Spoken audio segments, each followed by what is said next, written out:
Well, welcome everyone to the inaugural Zoom CCIS Seminar series. This is the first of, we don't know how many Zoom seminars, but we have at least 4 coming up. I'll say something about those in a moment. Just so you'll understand the way that we are going to proceed today, we'll be hearing from our speaker in just a moment. She's going to present for about 30 minutes. If you have questions, please send those to me via the chat function. Everyone's microphones will be muted so that we don't hear people talking to their family members in the background and so on. So if you do have questions, either during the presentation or at the conclusion, send me those questions in the chat, and then I will read those to Erica and curate those, and then we'll have a nice discussion at the end. We will wrap up promptly by 1:10 p.m. I just want to note several upcoming talks, most of them about COVID and the response. On May 26th at noon, Robbie Totten, who's a professor, political scientist, former fellow at CCIS, is going to be talking about a historical perspective on US immigration policy and the control of pandemics. On June 3rd, Rufat, who is on the call right now, our visiting scholar from Azerbaijan, is going to be talking about the integration of Azerbaijanis in the United States. And on June 8th, Dr. Tala Al-Rusan here at UCSD, a physician and epidemiologist, is going to be talking about a public health perspective on a global response to COVID as regards refugees. So we have several of these events coming up, but today we are delighted to have Erica Bouris back at CCIS. Erica is the Director of Economic Empowerment for the International Rescue Committee. She works here in San Diego, where the IRC has a major resettlement program, but she also works on economic integration of refugees throughout the United States and beyond. We've had the pleasure of hearing from her before, and today she's going to be talking to us about preserving the economic well-being of immigrants and refugees during COVID-19. So welcome, Erica. Great, thank you so much. It's wonderful to be here today, and I appreciate you all taking time out of your day to join me in having this conversation. I know that this is a busy time and a strange time in many ways, but I think this is a conversation that it's terrific to have the space to have. We are going to talk today particularly about kind of the economic well-being of immigrants and refugees as we move through this COVID-19 period. And, you know, I really want to emphasize that, and we'll talk a little bit more about this for those of you who aren't familiar with the IRC and kind of the work that we do.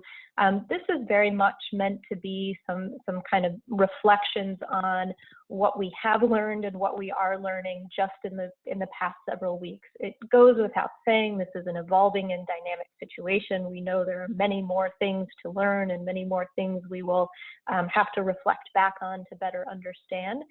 But we feel that there's real value in trying to have some of these conversations now in the moment as this work is continuing. So that's kind of just a little bit of context setting as we jump into this conversation. So next slide, please. Our agenda for today, I'll spend just a quick minute for those of you not familiar with the IRC, hoping to situate you in the work that we do.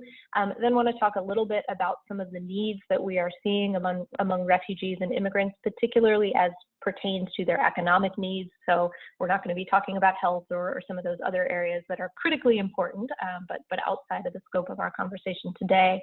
I want to talk a little bit about some of the adaptations that we at the IRC are making in order to continue to try to provide services, much like many of you who work in academic environments and are now all of a sudden sort of having to think about how you're going to do your work in a remote capacity. We're thinking about those things too, and so I think some good things to share there. We'll talk a little bit about some of the things we are learning, both about the needs that people have and how we can meet those needs, and then just share a few brief thoughts about as we look ahead. Quite obviously, I, like everyone else, do not have a crystal ball, but some of the conversations that we are starting to have as we think about how refugees and immigrants will continue to experience this COVID-19 pandemic crisis, and particularly the economic aspects of this crisis. So next slide, please. Great, so just a little situating, folks. If you're not familiar with the IRC, we're a very large organization that does work both overseas in more than 40 countries, as well as here in the US. Most of our overseas work is very focused on working with refugees, IDPs, migrants, and other vulnerable populations in countries that are impacted by conflict and violence and other major disruptions. Here in the US, we work across the US in 26 cities. You can see on the map there kind of where we're located. Our footprint is a little more coastal than it is sort of central US, although we do have offices in Kansas and Texas and Colorado, so a little bit of a footprint in the middle there. And the work that we do in these communities, in many ways, you can think of the IRC as a community-based organization that's providing social services, a wide range of social services to vulnerable populations. In 2019, we served just about 50,000 individuals across these 26 cities. And again, I would emphasize the breadth of programs and services that we are providing. So while today I'm only really talking about economic empowerment, we also offer refugee resettlement services in partnership with the State Department. We offer a wide range of health and mental health programming, youth programs, immigration services, and a number of other activities as well. So just to say, we're a very holistic, we take a very holistic approach to working with these families, but today we're going to primarily be talking about sort of how our work is intersecting with their economic lives. Next slide, please.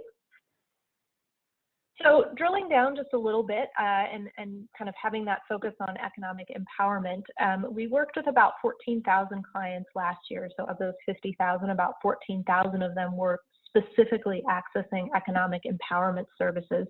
I use that term if it is helpful. That term encompasses for us our workforce development services, which is helping people prepare for jobs, get jobs, advance in their jobs. It includes financial capability services, which is a lot of financial education, financial inclusion, financial coaching. It includes support around small business development for those interested in entrepreneurship. And it also includes the integration of financial products. I won't go into a lot of detail here, although I think it is helpful to know that we do have what's known as a community development financial institution as a part of the IRC, which means that we are making business and consumer loans to the clients that we serve as well. And we'll talk a little bit more about that a little bit later on. In terms of who those people are, who are those 14,000 people, well, you can kind of see in front of you some of their key characteristics. They are exceptionally diverse, coming from over 117 different countries. I recognize it's probably way too small for you to read the little legend there, but if your geography skills and your vision are both very strong, you can see that in particular, in 2019, we served a lot of folks from the DRC as well as Afghanistan, but again, we also serve folks from Burma and from other countries as well. So it's a really diverse group of people that we are reaching. It's not on the slide here, but I think it is helpful to know that more than 95% of the folks that we're working with are English language learners, and that becomes really important when we start thinking about, well, how do you serve them during this very challenging and unprecedented time? Most of the clients that we served did originally arrive to the U.S. as refugees. A quick note on that number, that does also include special immigrant visa, SIV clients as well. If you were to zoom out a little bit further and lump in all types of humanitarian immigrants, that number is north of 90%. So we have a very strong focus on humanitarian immigrants, but again, it's not an exclusive focus on refugees. I think some folks who know IRC sometimes think we only serve refugees, but that's definitely not the case. Half of the clients that we served in our economic empowerment programs at intake, so when they walk in our door, reported monthly earned incomes of less than $1,000, right? So that's less than $12,000 annually. And I think that's really important to understand about the clients that we're serving, is that they are not just low income, but in many cases, they are extremely low income and very financially vulnerable. We'll talk a little bit more about that going forward. They also are very likely to be new to the United States. However, we also work with a lot of communities that have been here for a long time. So for those of you who are in the San Diego area, for example, you might be familiar with the multiple waves of refugee and immigrant populations we've had. And so, for example, while right now we are not seeing we're not seeing many new refugee arrivals at all, but we, for example, are not seeing too many Somalis that are arriving, and yet we still work with the Somali community, even though they may have come 10 or 20 or more years ago. And about half of the individuals we worked with were women, which is something we might have a chance to talk a little bit more about, but it is kind of an important lens through which to understand the work that we're doing as well. Next slide, please. All right, so again, I want to give this disclaimer that, we had pulled together this report in part because we felt like it was important to take a moment, even during what feels like a crisis, what is a crisis, what is putting incredible pressures on us to adapt and respond and do that work very quickly, to also try to carve out some time to think about what we're doing, to try to pull out some lessons about what we're doing to share with other stakeholders, both for our own reflection, but again, to kind of nurture dialogue within the community of stakeholders who are concerned about this issue and care about this issue. So I think the big disclaimer I want to give is this was pulled together as a reflection, not as, a 5 years out, let's spend 2 years looking at what decisions were and weren't made in the first 30 days. This was really us trying to sort of do it in real time and lift up what we could. So with that disclaimer, let's jump in a little bit and we'll talk about it. Next slide, please. Great. So I wanted to start by talking a little bit about what we are seeing as the primary economic needs of the clients that we are serving. Most of these will not be very surprising, but I think there are some important nuances to understand about some of these things. So first and foremost, we have seen loss of income be a significant need among the clients that we serve. I think it's important to note that some of the sectors that were hit hardest and hit first, things like hospitality and leisure, those just so happen to be the #1 sector that we place people in terms of employment, right? And so we've really seen that impact was early on and it was hard. And obviously the employment situation in the U.S. continues to burgeon to very unprecedented levels, and it's starting to expand beyond those initial sectors that were hard hit. But we absolutely have seen that loss of income be kind of like the primary first economic need that our clients are facing. They also have very limited financial resources to fall back on. And, I think, again, when we think about the fact that these families were in poverty already and already, in many cases, had very tight monthly budgets, they were not in a position to have a rainy day savings account, and they didn't have much to fall back on. So even something as basic as waiting a couple weeks for an unemployment claim to go through to get income replacement could be painfully challenging for them because they didn't have even a couple $100 to kind of help them through that period of time. I also would highlight the challenges of financial exclusion. I won't go into a lot of depth, but one of the real challenges that we're facing is many of these individuals are unbanked, or if they are banked, they're not very adept at using their bank account and things like that.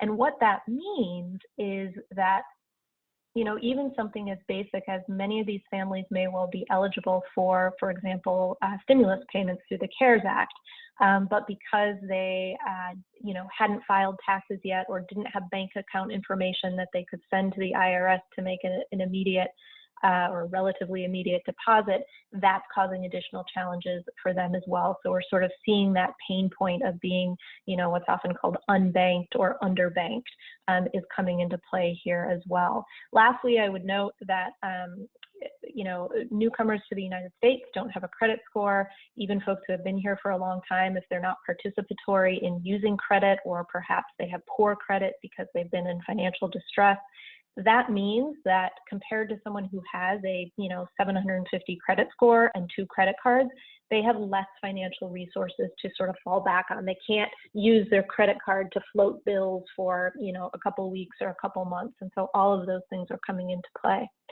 We certainly are seeing varying levels of access to safety nets. Some of this has to do with, the very complicated rules associated with all of the different types of safety nets that exist here in the United States. Obviously, and again, I'm not going to take the time to go into it now, but I would also flag that particularly in a place like California, where there are a high number of individuals who might not have work authorization or might have asylum claims pending, they are particularly excluded from some of the more traditional safety nets that might be available during a time like this. Lastly, we are seeing economic needs in terms of just the sheer challenge of connecting to services. So it's sort of the idea that they have a need, an economic need to connect to services, but because of the challenges we're going to talk about in a little bit, they're not even able to connect to services in a way that allows them to, for example, access economic benefits. Next slide, please. All right. I think I'm not going to say anything that anyone on this call doesn't know, but I just want to, before we talk about the adaptations that we at the IRC have made in terms of our programming, I do want to highlight that, this is kind of I don't want to say perfect storm, but it's a very multifaceted set of things that have happened all at once that we're trying to respond to. Any one of these would have been challenging to respond to in terms of service delivery. We were, for example, running job training programs in February in cities that had unemployment under 3%. Now we're trying to run, job placement support services in cities where unemployment is at 30%, right? So the severe economic shock is clearly, unprecedented and is very important for the context in which we're working. There are obviously significant health risks. Safer at home orders mean that, everybody is being kept at home. And so the normal things that we might do to try to stimulate economic activity from a policy perspective can't happen, but also the things we might encourage an individual to do to improve their financial situation, we can't really do, or it's much more limited. Because of the safer at home orders, IRC, like many other government institutions, service providers, et cetera, have had to transition to remote service delivery. And then lastly, as if all that wasn't enough, we are also seeing just significant, very dynamic, kind of day-by-day changes to immigration policies that are impacting the lives of our clients. So sort of all of these things have happened at once, and all of these things have fed into the adaptations that we have tried to make in programming. So next slide, please. All right. So I'm going to talk a little bit about some of the adaptations that we have made, and this isn't a comprehensive list, but I think these are some of the more important ones that are key to understand. First of all, if you think about how IRC functioned and how many organizations have functioned, many organizations like us function in the communities in a normal situation, we tend to have offices in neighborhoods where our clients live, and they come in through the door and we help them with things, and it's a very welcoming environment. If you go to an IRC office, well, if an IRC office were open and you were to go, it would not be uncommon to see families and children on the floor, using coloring books, and families getting immigration advice and that kind of thing. That obviously isn't happening, right? Because our doors are closed right now. And so we've had to really think about how we do outreach, which really is more like in-reach, right? Reaching back to our clients through a variety of means and saying, we are still here, we are still open, we can still help you with things. But that in and of itself has been an adaptation. we've had to take a very strong pivot to economic triage activities, whereas before we might have been focused on helping families build assets or helping individuals prepare for careers that offered higher wages and were higher skilled jobs than perhaps the very low wage, low skilled job that they might have been working in at the time. Right now, our teams across the US are very focused on economic triage. We are trying to work with each family to make sure that they are in a position where their basic needs can continue to be met, right? Housing is in place, they have a mechanism through which to buy food, those types of things. So it's been a really hard pivot, very dramatic and fast pivot in that direction. We have placed an emphasis on meeting short-term needs, especially around cash for some of the reasons that I've spoken about already, but really then also trying to think about, well, what are the medium-term strategies that a family needs to have in order to sustain their income for a couple months while economies remain either entirely closed or largely closed. Just to sort of put a pin on that in terms of what I'm talking about, when I say meeting short-term cash needs, that's primarily through two things. One is literally just emergency grants, giving people $300, $500 so that they can pay critical bills. But it also includes, through our lending arm, a product that we are referring to as resiliency loans, which is a 0% interest loan that has no payments for 6 months, and again is at that 0% interest. So the idea is that it gets cash into a family, $500, $700. They don't have to pay anything back for 6 months. They're not being charged any interest, and hopefully 6 months from now their economic situation will be a little bit better and they'll be in a position to pay that back. You might say, well, why don't you just, these are really poor families, why don't you just give everybody grant money and not make them pay it back? The thing is, when you give everybody grant money, that gets a lot more expensive. With loan capital, not only do we have additional mechanisms to access loan capital, but that allows us to recycle and reuse that loan capital. So it's more sustainable and allows us to help more people by charging a 0% interest rate. And by not requiring payments for 6 months, we are still protecting people's credit. So we also are seeing, we're kind of making adaptations around trying to build the skills that clients need in order to ensure that they can continue to access services and engage in the community in the way that they need to. Functionally, this is almost 90% digital literacy skills. That has been an enormous barrier for our clients. If I had $1 for every hour I had spent talking about digital literacy skills at the IRC in the last 2 months, I'd be very, very wealthy. It is such a barrier for our clients.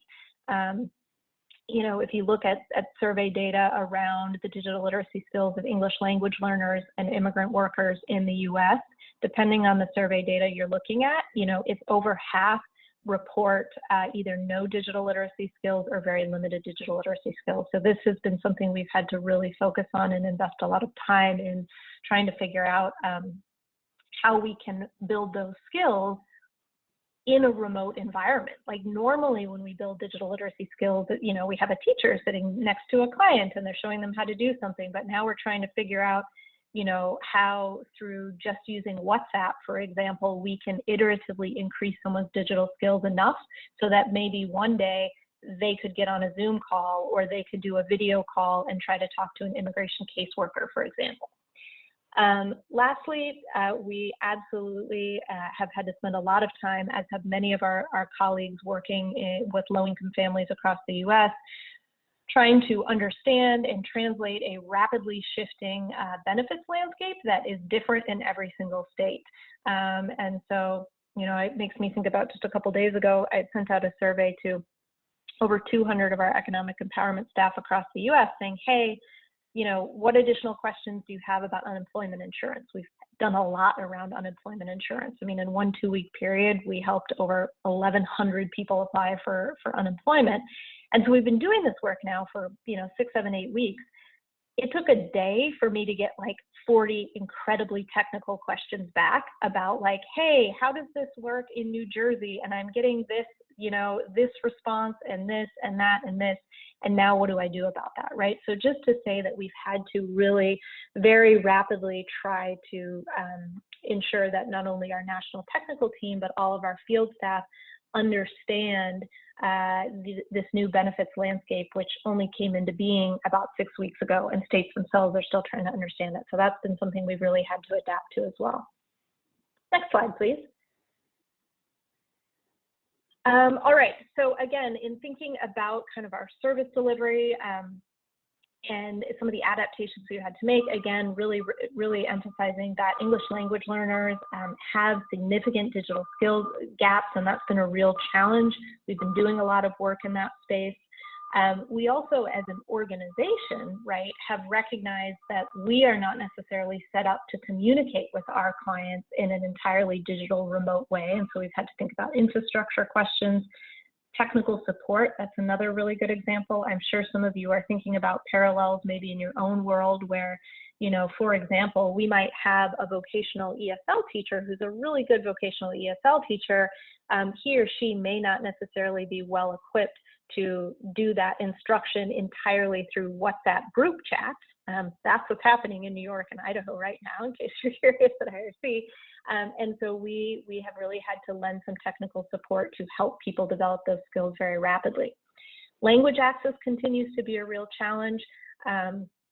Obviously, IRC benefits from having a lot of multilingual staff, which is incredibly valuable right now. But we are also seeing the limits of that and the challenges of, for example, trying to fold an interpreter into, you know, a video call in such a way that works well and meets the needs of both parties is challenging. The last thing I would flag in terms of our service delivery is time. One of the things I've heard from IRC staff over and over again, whether it's a financial coach in Abilene or a, you know, employment placement specialist in Baltimore, is everything is taking 8 times as long as it used to, right? So something even very basic is taking longer because they're having to provide the client with some support around their digital skills. If they need to arrange interpretation, that's taking longer. And just the whole process is taking longer, which we're really having to sort of take stock of and think about what can we reasonably expect our staff to do in terms of the volume of work. This is particularly acute around benefits access and particularly trying to access unemployment. I'm sure you have all seen and heard the challenges that all people in America are facing with these systems. Those challenges are just amplified for our population. And so it's not uncommon for it to take a total of 8 or 9 hours working with one client over a period of 2 weeks to try to get their unemployment application submitted and to try to get that claim actually started. Next slide, please. Great. So what are we learning through all of this? Well, some of these things I've already talked a little bit about, but I'll just to sort of re-emphasize a few of them. We are definitely learning that foundational digital literacy skills matter, and I think that's a lesson we will have to continue to carry forward and work on. We also are really thinking and learning about the ROI on different approaches to support both short and medium-term income needs. You know, it's been interesting. There's been a lot of sort of public energy around this idea of setting up sort of emergency assistance funds for whether it's for immigrants or for, you know, restaurant workers or, you know, different categories of people. And that emergency cash support is really important.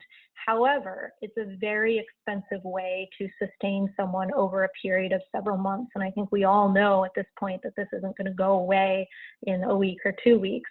And so we're really trying to think and dialogue with our partners around understanding, while it might seem very gratifying to just give someone $500 and move on because you're saying, okay, the family directly got that $500. In many ways, it may make more sense to ensure that that family is assisted to apply for UI and that unemployment application goes through so that they can receive $3,000 or $4,000 a month during their period of unemployment, right? And so really thinking through those things.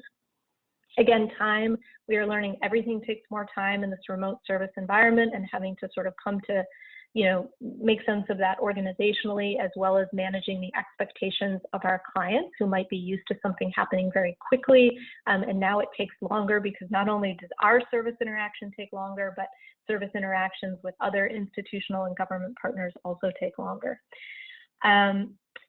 Significant, rapid organizational and staff shifts. We've really had to repurpose a team of almost 200 economic empowerment staff to do a lot of things that 3 months ago they weren't doing. And we're having to do that in an environment that's primarily funded through pretty prescriptive structured grants, which makes it challenging because the grants were not necessarily purposing them or mandating them to do these specific types of activities. And so we've really had to kind of get creative in how we think about doing this. Lastly, I think anyone on my team would tell you that in many ways, as much as our conversation today is about refugees and immigrants, what COVID-19 and the economic hardship that's happening right now is showing us and reminding us is that in many ways, refugee and immigrant families are much like other low-income native-born families here in the U.S. They are struggling with the same things. They are making choices about the same things. Do I return to work or not, even though I don't feel safe? Why is it so hard to apply for unemployment? How am I going to pay rent this month? Those types of concerns are very similar between whether it's a refugee family, immigrant family, or a native-born American family who has been impacted by this economic hardship. Next slide, please. All right, so we'll wrap up here with just kind of a look forward. I thought it might be helpful to think a little bit about this from the perspective of practitioners, policymakers, funders, as well as research. Obviously, there's kind of there's some of these that are probably could end up in multiple buckets, but for practitioners, and I use that term broadly, but really are referring to social services organizations, humanitarian organizations, and in some cases even like government services, especially insofar as they might be delivering things like ESL classes or food stamp benefits or things like that. I think the first thing that we really see is that this need to continue to do remote or some sort of a hybrid service delivery is ongoing. And I'm sure every single one of you affiliated with a university is having these same conversations as well, but just kind of to flag, like we too see this as something that is not just a spring 2020 thing, but is going to be something that we need to continue to do going forward. We really think that there is a relatively high chance that people will continue to cycle through employment and unemployment as economies perhaps open and close in sort of a cyclical way. As a part of that, because we are talking about low-income families who generally can't withstand a month or two of no income, right? They just don't have the financial resources to do that. That it'll be increasingly important to provide financial coaching so that people can make good decisions, good financial decisions going forward. We talked about digital literacy, and I think it's also what we're seeing is how important it is to coordinate, NGO and nonprofit work needs to be coordinated with whatever is happening in that city, that county, that state, because there is so much variation. We'd encourage policymakers to think about inclusive safety net programming as we continue through this period of significant economic hardship. I think, also, and I won't go into it too much here for reasons of time, but we really, we don't necessarily have a workforce system that is well suited towards nurturing economic resilience in a period of high and cyclical unemployment. Our system is just not really set up to do that. It's more set up to provide a little bit of a safety net and also to provide training so that an unemployed or underemployed worker can get a job. But if the whole economy is shut down or big chunks of it are, that model doesn't necessarily work super well. We also would encourage policymakers to have a strong focus on the safety of workers during this period of time. In thinking about funders, we do see a need for sort of some temporary attention to within the world of economic empowerment services for refugees, immigrants, and other low-income populations. There are a lot of performance-based contracts that might hinge on like what percentage of your clients got a job. Some of those things are very challenging right now, and so we think there's probably a need to have some temporary conversations about some of those things. The importance of flexible funding as we pivot to do new things that we've never had to do before and are maybe, you know, outside the scope of kind of traditional programming. I kind of flagged before this idea that we think there needs to be a really sophisticated and rich conversation on the value of direct cash assistance, which is a preference of a lot of funders, both overseas as well as here in the US in some cases, versus programming and services to impacted communities that can help position them for perhaps more sustainability going forward. We also would encourage all funders to think about equity metrics and really to make sure that refugees, immigrants, and other marginalized populations are included in those, you know, that they're looking at that information, that they're paying attention to that, that demographic data. Lastly, you know, research. I know many of you are actively involved in research and I'm sure are working on all kinds of interesting questions. These are some that we think are interesting and we would love for, you know, folks in the research community to engage with them. This is not an exhaustive list by any means. We do definitely see a lot of opportunity for some state and local comparisons that can help us learn how various types of economic policies, choices, administrative choices, so not just policy choices, but even administrative choices of like, how does this come into being in a particular city or state? We can learn a lot about how those things work, and especially how those things work for refugees, immigrants, English language learners, and others who might struggle to access services. We also think there's a lot to be learned about how people make financial choices. I mean, there's a rich literature in this already, but this is a particularly interesting time to relook at that, as well as to ask questions about how do economic incentives work in practice. I'm sure if you've been paying attention to the news, you've seen some of the rhetoric around, you know, what if someone earns more on unemployment than they did in their job? Will they ever go back to work? What choice will they make? We really do think some of those are interesting questions right now, and that there's a lot we can all learn about how those things work in practice, not just in theory. We also, you know, think there are interesting questions around sort of this topic of what invisible barriers prevent equitable access to, you know, policy choices and policies that we may be implementing. Here, I would flag things like digital literacy. Obviously, there's no specific barrier for someone accessing unemployment because they don't have digital skills, but functionally, if you decide you're going to transition all UI applications to, you know, a web-based portal only, that is kind of an invisible barrier that's probably going to prevent equitable access.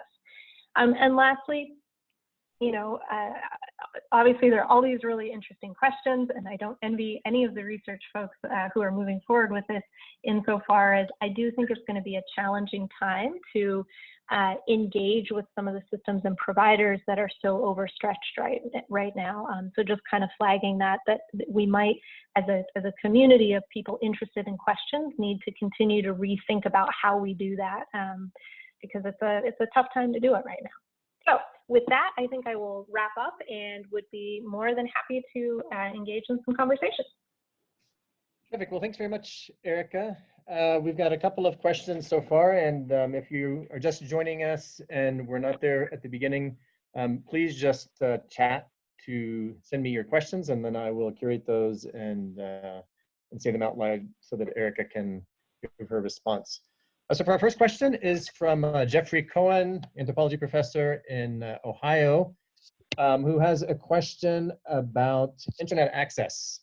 That they're finding that the technology is often unavailable. People lack internet access. So in working on tech skills, how is the IRC addressing that part of access? Yeah, that's a great question, and one we have had many internal conversations about it at IRC. So let me say a couple things about that. Most communities do have some type of reduced cost internet access program that is provided by whoever, you know, their kind of main telecommunications provider is.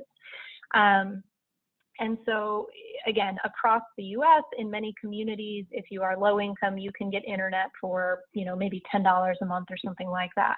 Those programs existed pre-COVID. Many of them have been enhanced post-COVID, especially in response to actually the need for K through 12 students to be able to access internet in order to participate in school. So that's the good news. The good news is there is some infrastructure in place around that, and there's sort of a history of subsidized internet access that is available to low-income people. The bad news is that those programs were really not built to handle a surge of requests all at once, and so we've definitely seen a lot of backlog issues. We also have seen that in a lot of cases, the internet service providers have not quite figured out how to do this in an environment of social distancing, right? So you still, in many cases, need to go into the person's apartment or house to set things up, and so we've seen some real challenges around that. Lastly, two things I guess I would say. The problem is a lot worse in rural areas than it is in urban areas, without a doubt. I was talking to some colleagues in California, for those of you who are California-based, in Tulare County not that long ago, and it really reminded me to bite my tongue about any complaints I might have about internet. I mean, it just is a lot more challenging in those rural areas.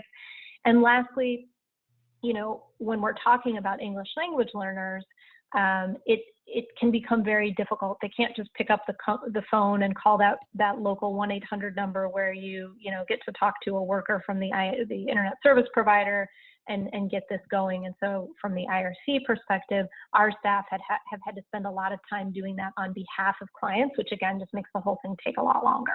But great question, because obviously very important.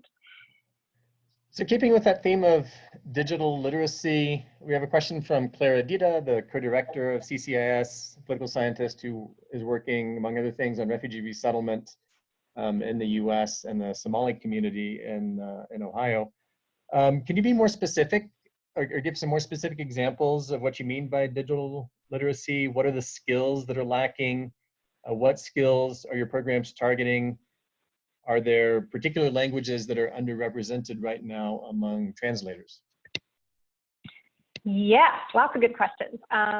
So I think, one thing I would say is the conversations we have been having at IRC have been around what we are kind of talking about as foundational digital literacy skills. So these are the types of skills you need to utilize in a basic way some sort of a digital device. I think a really important thing to know is that the vast majority of clients that we work with, the digital device that they're using to access anything is their phone. It's their smartphone. It's not a computer. If you look at the data nationwide at the increase in digital access that we have seen in the last decade among low-income communities, it shows the same thing. Almost all of that increase, and there is an increase, which is important, is because of smartphones. It's not because of computers. So I think that's an important grounding thing. But we really are talking about a pretty foundational level, going all the way back to basic things like we have clients who don't necessarily have familiarity with how to turn a phone on and off, how to, that there's a battery, that you charge it, those types of things. But even for clients who might have that basic understanding, we're seeing a real need to help people understand things like, what is an app? How do you download it, right? Because we might say, oh, Zoom has an app, you just click on it. Well, if you don't really understand what an app is and you don't know how to download an app, that's a challenge. Basic things like not having an an email address is proven a real challenge, because for many things, you need an email address to register, whether that's for like a UI claim or a bank account or using Zoom or anything like that. We have a lot of clients who might use a smartphone. They might be super adept at using WhatsApp, but they don't have an email address and they don't really know how to make one. And so that's serving as a barrier. to access. So I would say in terms of the skills that we're teaching, a lot of it is very foundational. We also are trying to weave in some, safety related things, right? We want to make sure that as people begin to use more digital tools, that they, are not putting themselves in a position where they're, sending their social security number across insecure channels and that kind of thing. Another big one that we've focused a lot on, and this is partly because of who we are as an organization and what we do, but is trying to upskill clients so that they understand how to use something that allows for screen share. Because a lot of what we do, it can be helpful to be able to be like, hey, look at this on my screen. That can help enhance the conversation. Lastly, I would say electronic signatures is a big issue too, because anytime you're talking about cash benefits, loans, enrollment in certain types of programs, all those types of things require, in many cases, any kind of immigration document is going to require a signature. And so we've tried to, again, build some of those types of skills so that people can engage with services and can participate in services. If I'm remembering the last part of the question, it had to do with if there are certain languages that are missing or harder. Right.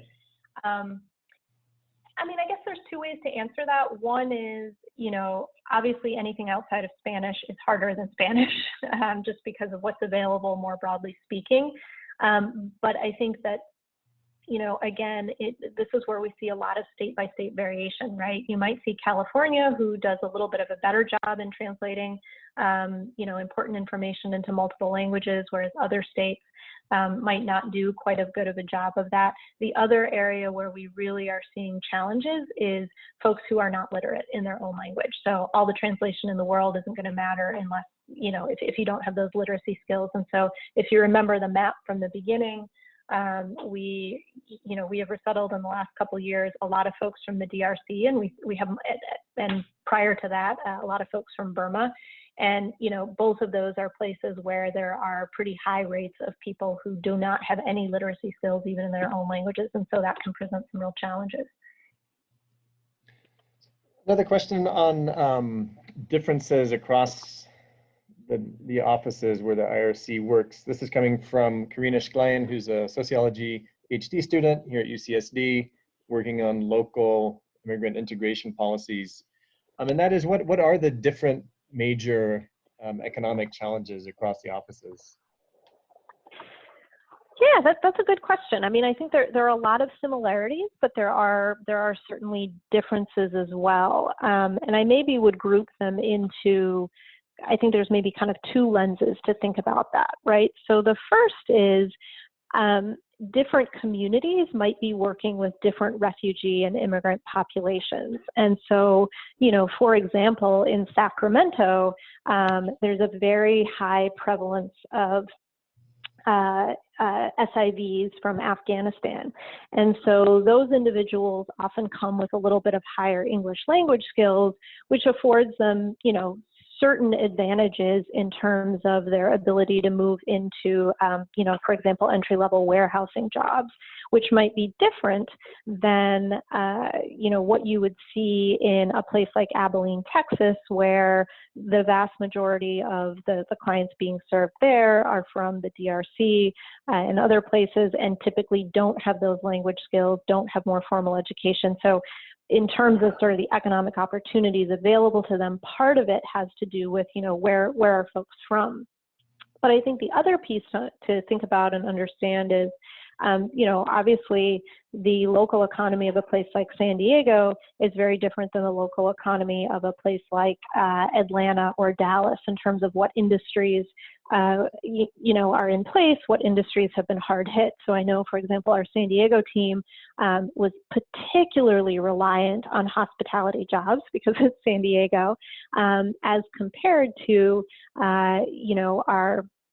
our Atlanta team, which was somewhat less reliant on hospitality jobs. And so they're experiencing a different experience of sort of these COVID-19 economic impacts on their clients, and are having to kind of work through those. All of that said, if you zoom way out, the challenges of poverty, of generally low wage, less than living wage work, our average wage at placement tends to be about $13 an hour, right? That's across the U.S. But, so by and large, we are talking about a common thread of poverty, a common thread of low wage work, and certainly a common thread of financial exclusion, right? Less likely to be banked, less likely to have a credit score, and kind of all the pieces that go along with that. Here is a question from Molly Fee, a sociology PhD candidate at UCLA, working on resettlement, comparing Boise, Idaho, and San Diego.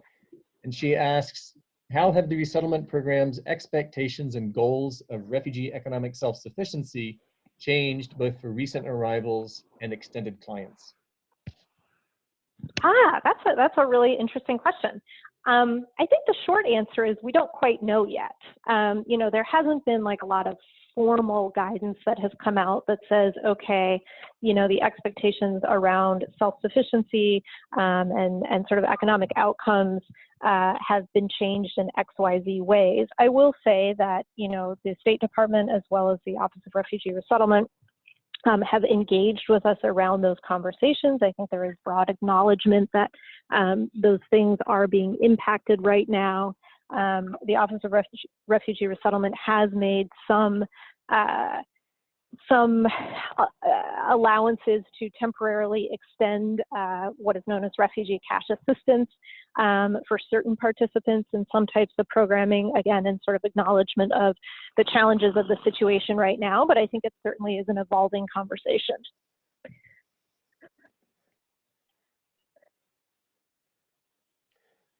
Okay, we have a second question from Molly, which is, do you have evidence of refugees who are employed in essential jobs feeling pressure to put their health at risk in order to earn an income to meet basic expenses? Yeah, I mean, that's a good question as well. I think that question really makes me fall back, I think, to a point that I made earlier, which is, refugees and immigrants that are working in an essential job, any kind of frontline job, in many ways are facing the same challenges and trying to make their own choices, much like their non-refugee or non-immigrant counterparts in that space, right? And so far as it's difficult and, people might be experiencing challenges or uncertainty about what they want to do. I think that, what we are continuing to see is, that refugees in that position and other IRC clients in that position are very much talking to IRC about their thoughts, their concerns, their decision making in that way. And I would also flag that it's been really interesting in talking with our staff. This is also a period of time where many refugees continue to express a very strong desire to work, right? They want to take those frontline jobs. They want to kind of engage in that rebuilding of their lives. And so it's an interesting and nuanced situation. That might have been a little bit of a long-winded answer, but we are seeing a lot of nuance in that space. Question from Kathy Kopanak, a visiting scholar at CCIS and a sociology professor at Western Ontario. Are there gender differences in the repayment of loans? Wow, that is a fantastic question. I almost have an answer for you. I can tell you that we absolutely do use gender disaggregation when we're looking at our loan data. And so I can tell you, for example, that among the gendered characteristics of our lending activity, we know that in general, women take out smaller loans than men. Women are much more likely to take out credit building loans than they are small business loans. They are particularly unlikely to take out auto loans. In terms of their repayment rate, I wish I had the answer for you. I don't, although I could get it for you. I just haven't looked at that cut of our data. I can tell you that our overall repayment rate is above 98%, which when you think about the fact that our average borrower has been in the US a couple years, earns about $24,000 a year and has either a poor credit score or credit that's insufficient for scoring, that's a pretty phenomenal repayment rate. But as to gender differences between men and women, I don't know that off the top of my head, but it's a great question, and I appreciate you asking it. Okay, another line of question here again from Jeffrey Cohen. Are demands by sending households, that is households in the country of origin, creating new challenges as migrants are managing their own economic declines here in the States? Are folks in sending households expecting more help than people who are settling here can meet? That's a really fascinating question. I don't know that that's a conversation that we have explicitly had. And I'm thinking a little bit about, so at IRC, we do implement what I referred to a little bit earlier as financial capability programming, which in practical terms means we have about 30 trained financial coaches across the US who are providing kind of one-on-one financial counseling and coaching with families. And so they very much are having conversations about budgeting and financial choices and that kind of thing. And historically, that pressure to send money home is quite significant, particularly, among families from certain regions and who still have a lot of family members who are back home. How the tenor of that conversation, that specific conversation, has changed in the last 2 months, we haven't talked about that specifically. I would hypothesize that it has. And I will say that what we are really seeing are clients wanting to talk about what the right financial choices are to make in terms of, should I pay this bill or should I pay that bill, as relates to sort of what's likely to have the least long-term financial damage. I would imagine that families are still remaining quite committed to sending money back home, although they are facing very real pressures. In part because even when we, in normal times, would work with families that had very slim margins, the prioritization of sending money back home remained very strong. And I would imagine that that is continuing to be the case, but it makes me want to ask that question to our financial coaches the next time we have them on a network call, because I think it's a really, really important one. So I have a question. Speaking of networks, do you have any sense of how the refugee resettlement organizations in the other major resettlement countries, Canada and Australia namely, are handling the economic aspect of this crisis for the clients that they serve? So I don't necessarily feel like I would be in a good position to give a lot of detail in terms of kind of the specific choices that they are making. I think the two things that I would maybe flag are obviously across the US, across the world, not specific to refugee movement across borders. I mean, many countries have significantly closed their borders anyways, and so are probably dealing with a lower number of kind of new refugee arrivals regardless, because of these sort of restrictions on movement. The other kind of point I would make, and I guess it's kind of 2 points in one, is, I think we've all seen different countries, whether that's, Germany or Sweden or Australia, handle the economic safety net aspect of supporting people during economic closure in ways that are very different from the US. Providing, for example, employers with up to 80% of wages so that they could continue to pay their workers during this period of time. And so I think those broader strategies, those strategies that are sort of more open to a more robust safety net, are likely to also be at play in terms of the experiences of refugee and immigrant workers who might be working in those communities. But I wouldn't feel comfortable in sort of talking about like specific changes that they may have made in terms of the economic expectations that they may place on refugees, migrants, or other types of newcomers into their communities. Thanks. Here's a question from Samantha. I apologize if I mispronounced your last name, Stroley. Do you have any sense of how much people have been economically impacted by actual infection with COVID-19, either being infected themselves for having family members being infected. So of the population that you serve, how many have been impacted in this way? Well, so I don't think I'm in a position to talk about infection rates among, the clients that IRC serves, and partly that's because of my scope around kind of economic empowerment. I think we have all seen the national data that has shown, disproportionate rates of infection and sickness among communities of color and low-income communities and that kind of thing. So I think, broadly, we sort of know that to be true, that sort of disproportionate impact.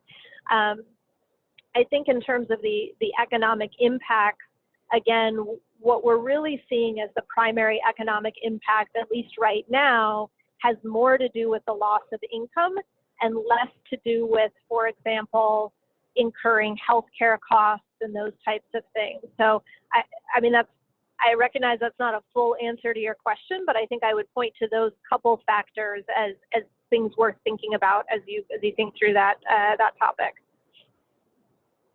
Okay, here's a question that also is a little bit beyond the field of economic issues directly, but it's from Eunice Ishikawa, visiting scholar who works on ethnic return migration to Japan. Are there any special supports for children in their online schooling and assessments? Yeah, I can speak to that a little bit. It is, I'm fortunate that at the IRC, I have a wonderful colleague who supports sort of our technical team on education and youth. So that colleague is not me and she's not part of our team, but I certainly get to work with her and we've had some real conversations, especially as pertains to digital literacy, since it's such a cross-cutting issue. I think that we have seen real challenges for refugee and immigrant families and children who are meant to be accessing online school right now. The digital literacy challenges, the digital device challenges, even as school districts have in some areas tried to, for example, give out Chromebooks and that type of thing. There aren't enough. People aren't necessarily understanding that they can get them. We've heard from families that they're afraid of getting a Chromebook from their school district because they're worried their child might break it, and then they're worried they might be responsible for the cost, right? So there's these kinds of issues. And then, the language issues, of course, continue to be significant and a challenge. Our youth programming at IRC has been very focused on supporting individual youth and families in trying to get them set up so that they can participate in online schooling. We have transitioned, for example, in normal pre-COVID times.